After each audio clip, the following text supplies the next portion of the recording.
ए दीदी, तू खाली बैठल ठीक ना लगेलू। ले सेब खो। हम कितना भाग्यशाली बानी ना कि हमके तोहरा जैसन भाई मिलल। तू हमर बहिन बड़ू।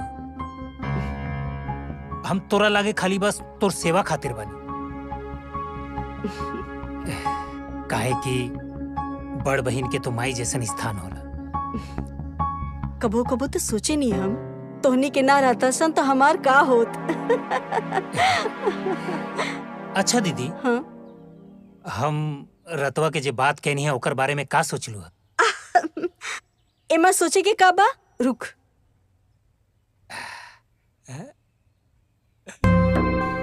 हाय ला, पूरा 2 लाख रुपया रख। खूब मन लगा के अपन बिजनेस कर और भविष्य में भी कोनो जरूरत होखे तो निसंकोच होके मांग लिहा। समझिया मत। अरे ई कुल हमार संपत्ति तोर और बेटी खातिर ना बा। बाकी दूसरा के हमार संपत्ति पे कोनो हक नहीं खे। ए दीदी, कबो कबो लगेला ना कि दीदी के रूप में तू माई बड़ू।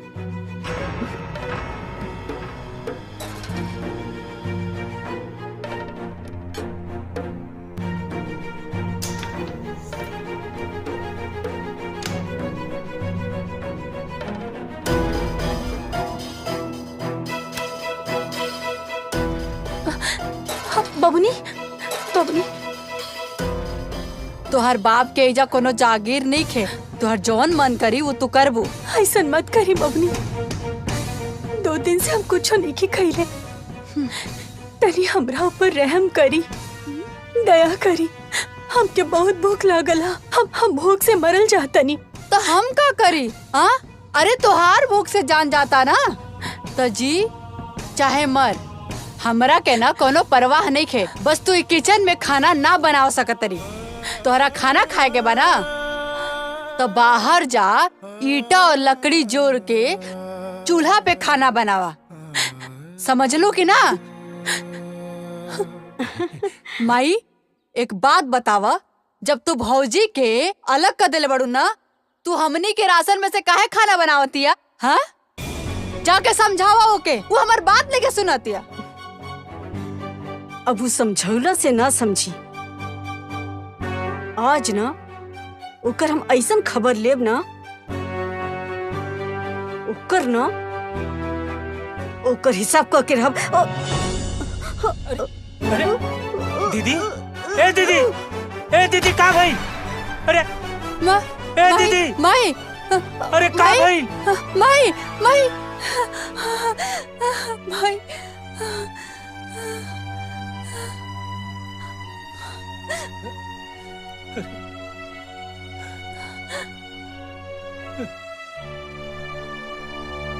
डॉक्टर साहब का भइल बा हमरा माई के?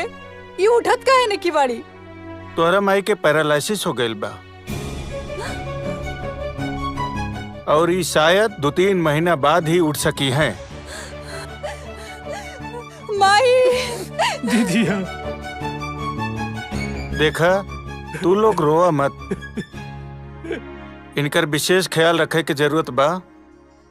समय समय पर दवा देना है और साफ सफाई पे बहुत ज्यादा जरूरी बा ध्यान देवे के। भगवान चाहिए तो जल्दी ठीक हो जाई हैं। दीदी, अच्छा हम चलब। हमारे लिए 2000 रुपया फीस दा।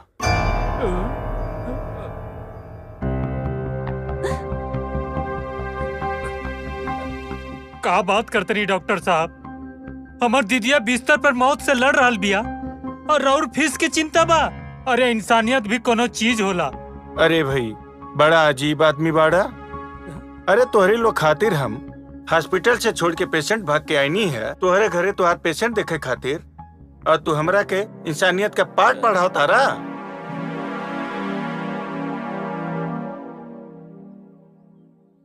लावा फीस लावा। Thank you. और इनका ध्यान रखिए।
नहीं, शांति से खाऊं नहीं के मिला ना, अब बहुत हो गई।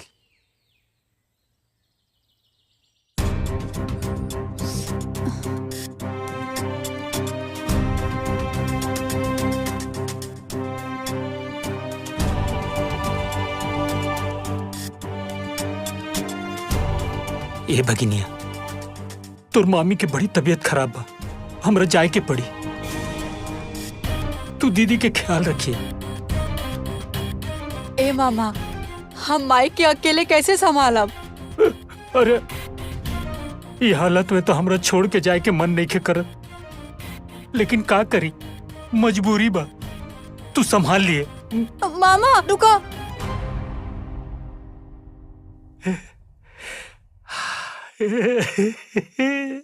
भाग हजारी भाग, अब हरियर पेड़ सुखा गई।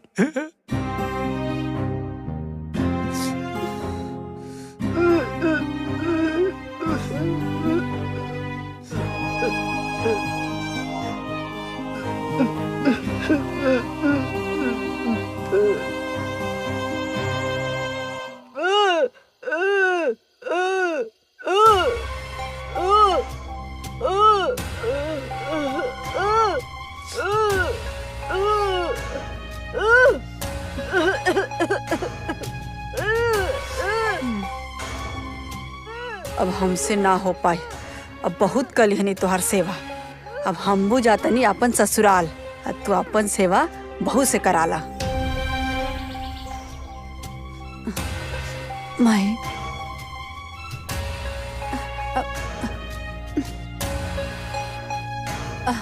माई, ओ हमरा के ना तोहसे कुछ बात करे के बा। माई हमरा के ना माफ कर दिया। हमार बस चलित ना माई, हम तोहर खूब सेवा करती, तोहर खूब देखभाल करती माई, लेकिन हम का करी माई, ससुराल में ना तोहर दामाद के ऊपर बहुत बड़का मुसीबत आ गई बा। हमके तुरंत ना यही समय अभी निकले के पड़ी। का करी माई हम? माई तू कहीं ये मत समझिया कि तुहार बेटी तुहार देखभाल करे के चक्कर में भाग गई। हमार बस चलित न माई, तो हम तो अपन जान लुटा देती अपन माई के खातिर, लेकिन हमार किस्मत देखा, हमार हाथ से हमार माई के सेवा छीन गई। माई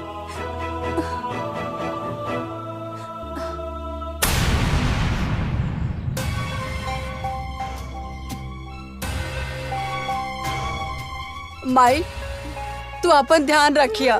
हम का करी माई, हमरा के जाए के पड़ी, बहुत जरूरी बा। हम जल्दी लौटम। हाँ अपन ध्यान रखिया।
आखिर हम कौना हक से अपन पतोहू से हम अपन सेवा करवाई? हम आखिर कौन नेक कर्म कैले बानी जो हम अपन पतोहू से सेवा ली? हम कौना मुंह से ओकरा ऊपर अपन अधिकार जताई? हमार पाप माफी के लायक नहीं खे।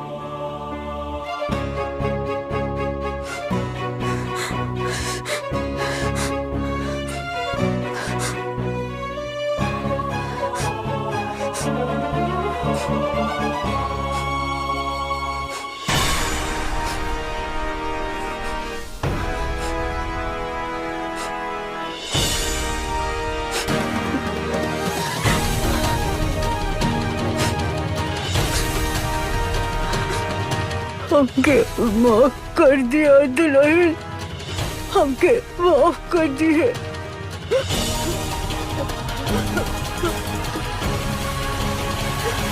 अम्मा जी, ये रुआ का करा तनी अम्मा जी? ना दुल्हन, हमके मर जाएगा। अरे हम तोहरे से सेवा करवाए लायक नहीं थी। हम तोरा ऊपर कितना जुल्म कैली, हमरा कोनो हक नहीं खे तोरा से सेवा करवावे के। छोड़ दे हमरा। ना अम्मा जी, रुआ ऐसा मत बोली अम्मा जी, ऐसा मत बोली। का गलत कहा तानी? तू देख ना, जी के आपन समझ के कलेजा से लगा के रखनी, वो तो हमके छोड़ के भाग गई। हमार कोनो सेवा ना कैले, अजय के पर जिंदगी भर तकलीफ देनी, अत्याचार करनी, कबो ना अपनैनी, वो हमार जिंदगी बचौलस। रुआ हमार माई है, हमार सास है। राउर पूरा अधिकार बा अपन बच्ची के डांटे के, मारे के, दोगो बात सुनावे के। और हम जीवन में कबो भी राउर कोनो बात के अपना दिल से नहीं खे लगेले। ऐसे रो ऐसा कुछ मत सोचिए अम्मा जी, हम पूरा जिंदगी राउर सेवा करब। ना ना ना, तू ऐसे ना बोल। हमारे जैसे पापिन के ना तो के सेवा ना करे के चाहिए। हमरा के मर जाएगा। ना अम्मा जी, हमार बात सुनी। अगर रोआ ऐसा जिद करब ना तो ठीक बा, हम रोआ साथे जहर पी लेब।